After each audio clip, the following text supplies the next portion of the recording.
Dishonestly means a wrongful gain to one person resulting into wrongful loss to the other person.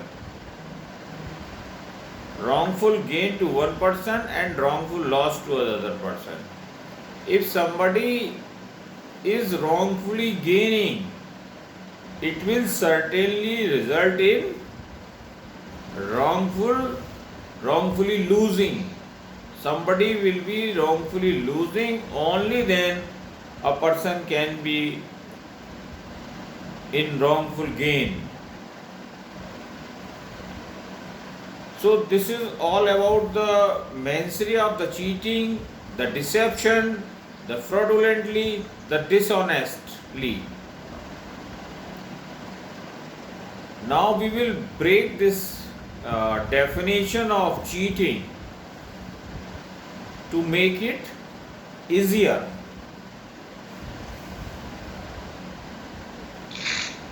So we will write it down. When a person, first line mein you can write it down. When a person first step by deception,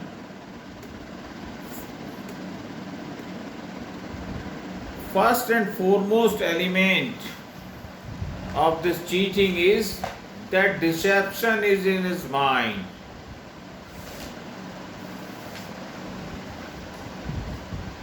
Having deception in his mind, he is also having fraudulently, he is acting fraudulently.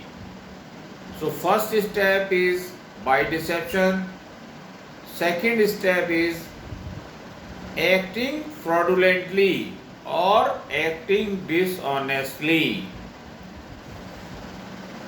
Acting fraudulently means the same meaning, means the acting to deceive a person.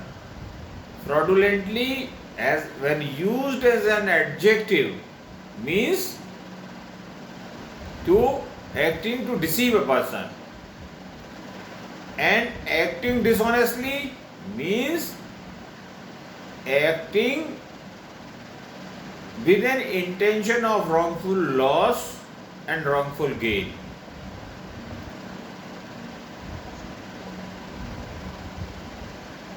After having this deception in his mind and acting fraudulently or dishonestly means having an intention of wrongful loss and wrongful gain to the other person.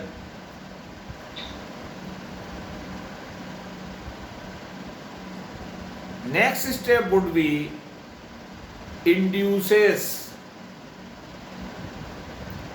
First three steps were reflecting the mind of the offender, deception, fraudulently and dishonestly. And next step would be inducement. One induces other.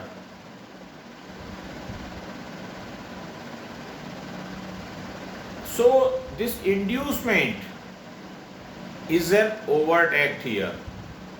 Having the background in mind in first three steps, the next step would be the overt act of the accused. It is also noteworthy, if first things comes in mind, then they are acted upon. So mens rea is a prerequisite. Mens rea will always come first, and the overt act will come after the mens rea. So keeping in mind the same sequence, the overt act in the offense of cheating comes in the form of inducement. Inducement to other person. अब आप देखिए कि this is inducement for what. why a person will induce other. Next step would be to do or omit to do anything which he would not have done had he been not so deceived.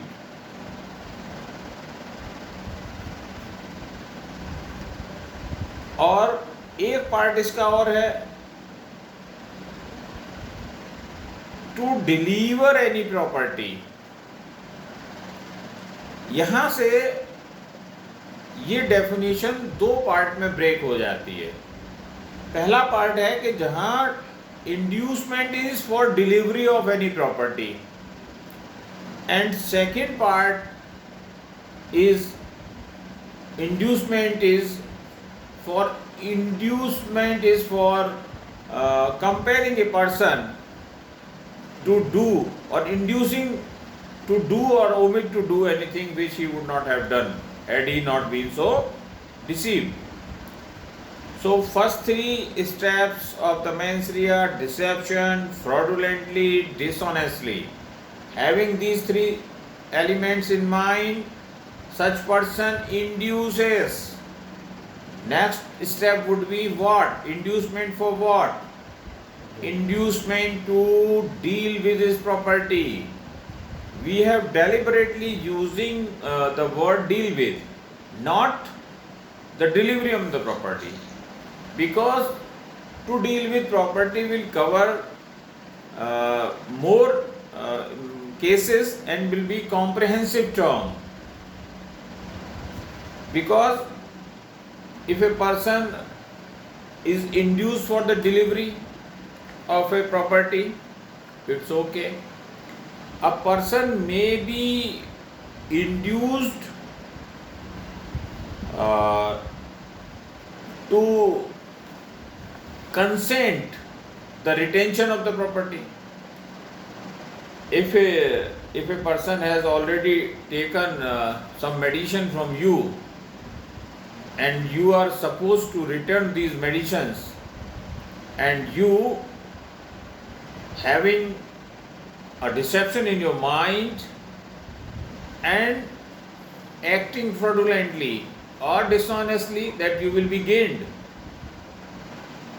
say to that person that, sir, your medicine is now expired, I have thrown it out.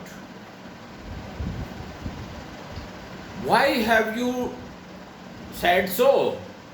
You have said so as to take assent from the owner that there is no need to return the medicine. So you made a false statement. You have the dishonest intention in your mind that you will be benefited. So to deal with the property will cover not only the delivery of the property but otherwise cases of the properties. So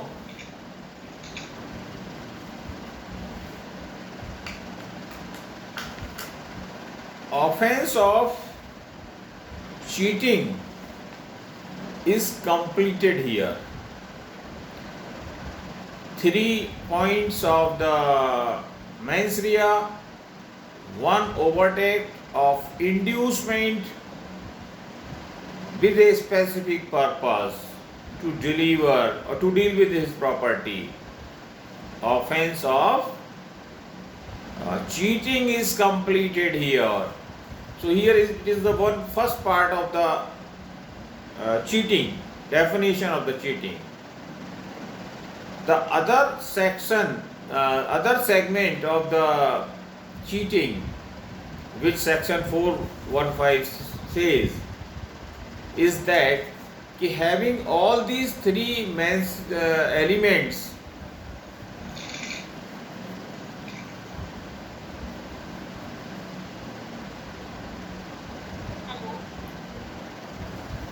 another second part of this definition of cheating covers intentionally induces.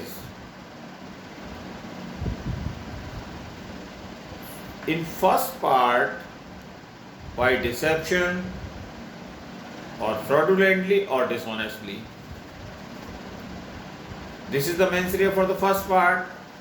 For the second part, mens rea is having deception in your mind, having intention to deceive. You intentionally induces.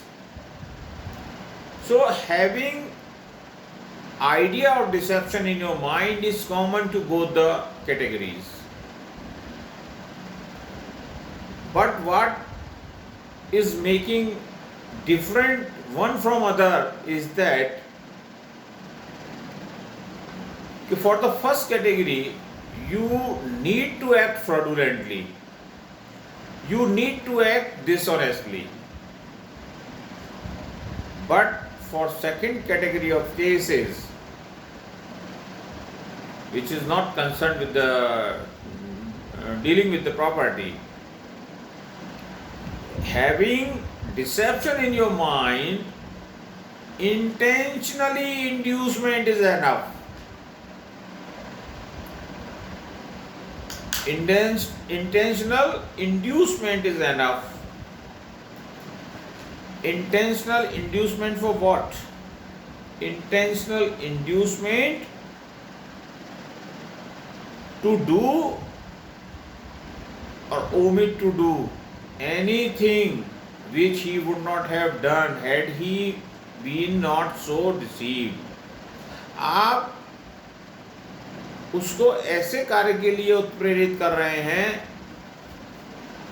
जो वो न करता अगर वो deceive न हुआ होता, आपका डिसेप्शन उस पर न चला होता. For example, a farmer takes a loan from a money lender. Money lender says, you execute a mortgage deed of your house or your land, I will give you the money. A mortgage deed was executed, but this money lender, instead of executing a mortgage deed, got executed a sale deed of the land of the farmer, and the farmer executed that document believing that it is a mortgage deed, but in fact what it is it was a sale deed. A deception was played. Writer might have been involved, the advocate who was indulged in all these activities were involved. Whatever the circumstances may be, the fact remains intact. The farmer executed it knowingly that it is a mortgage deed.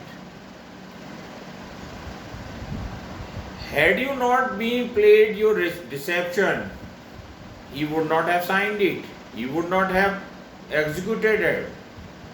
Had this fact known to the farmer that it is a sale deed, he would never executed it. So you were having the deception in your mind, intentionally induced that person to execute the sale deed, which he would never like to do it. And why? Next step is, why did you do it? Why sale deed was executed in place of a mortgage deed? The purpose could have been a wrongful gain or wrongful loss.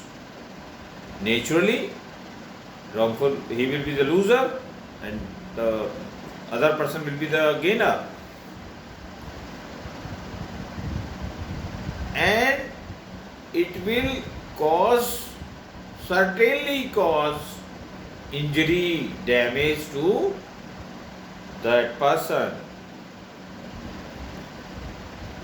Or not actual, it may be likely to cause damage or harm.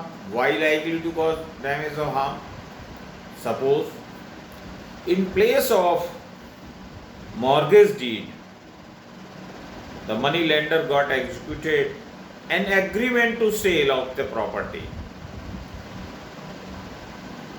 Because agreement to sale of the property does not confer any title, so owner is still the farmer remains the owner even after executing the agreement to sale, but a threat to his title is posed.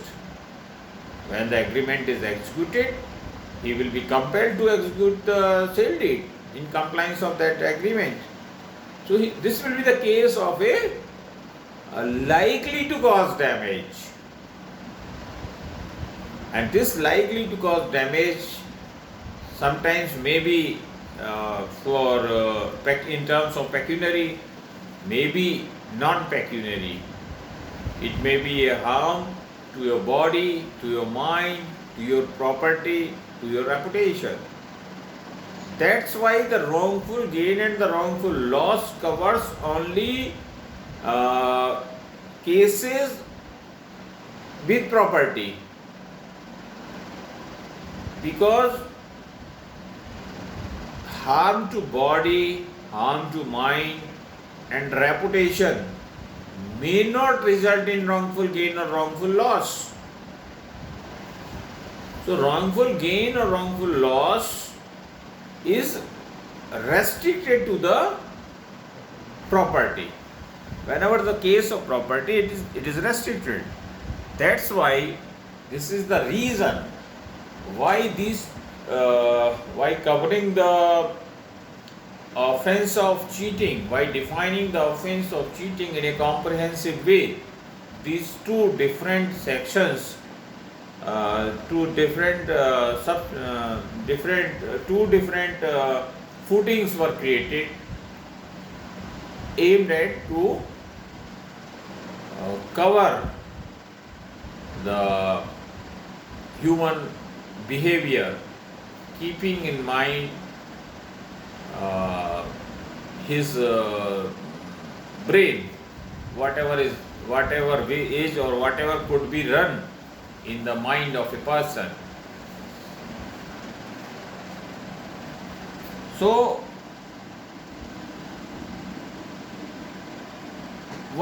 other important issue is that whether delivery of the property is required. If we focus on the first part of the definition, it says a requisite mens rea along with an overt act of inducement is enough. The section does not say that delivery of the property is required for the offense of cheating.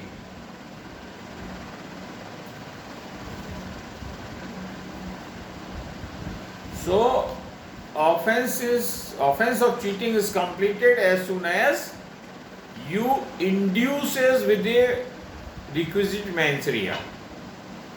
Requisite mens rea is having deception in your mind, having an intention to deceive other. In your mind, you fraudulently or dishonestly induce other person. So as soon as the inducement is completed, the offense of cheating is completed. Now, there may be two circumstances. First circumstances may be where the on inducement property is not delivered, and in other case property is delivered on inducement.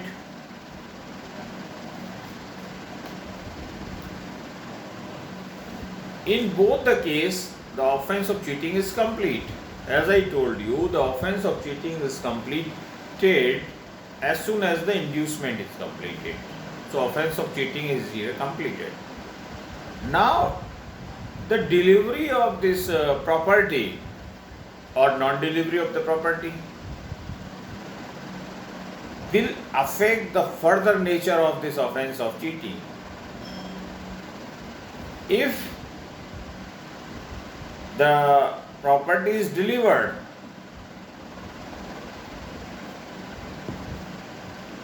it will be an aggravated form of the cheating. If the property is not delivered despite the inducement, it will be a simple case of the cheating. So delivery of the property on inducement will affect the offense of cheating only to the extent that it is a simple case of the cheating or becomes an aggravated form of the cheating. Cheating defined under section 415 and the punishment is prescribed under section 417. 417 IPC, and cheating is punishable up to a maximum imprisonment of the 3 years. Sorry, 417, it is a 1 year. So simple case of cheating is punishable under section 417 up to a maximum period of 1 year. But when the cheating is accompanied with delivery of the property, when the property has been delivered as a result of the cheating or in the commission of the offense of cheating, it is punishable under section 420 IPC. And here the offense of cheating along with the delivery of the property is punishable with a more severe punishment, imprisonment up to a 7 years. 7 years. And one more point of distinction you can note down is that the simple cheating is punishable with a simple imprisonment of 1 year, whereas the cheating accompanied with the delivery of property is punishable up to 7 years, which may be of either nature, simple or the rigorous imprisonment. And with fine. In simple case of cheating, it may be without fine, but you can see the punishment under section 417 and 420. You will find that when the delivery is made as a result of the cheating, it is punishable with more severe punishment. One more aspect, एक क्या रह गया था, एक cheating by personation. 420, this is 416.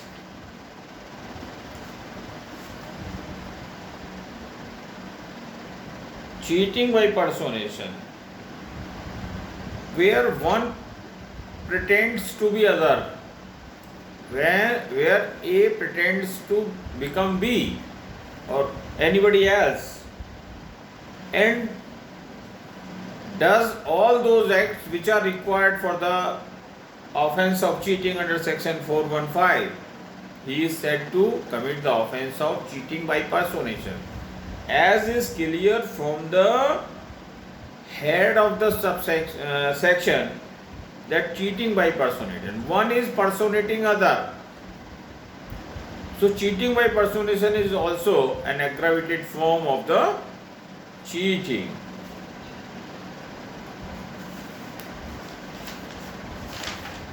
So before I conclude the topic of cheating,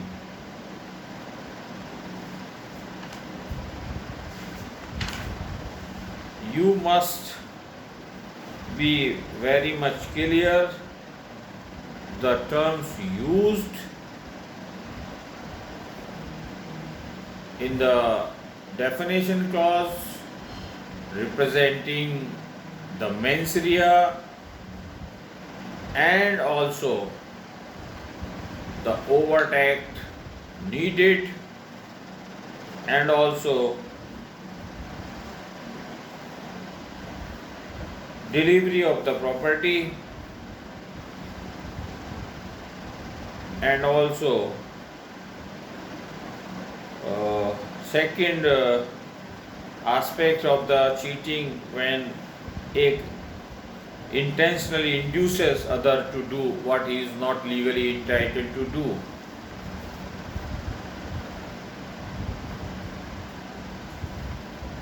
So why this difference was made, why these two different sections were created while defining the offense of cheating? I think it is clear and it should have been clear to all of you.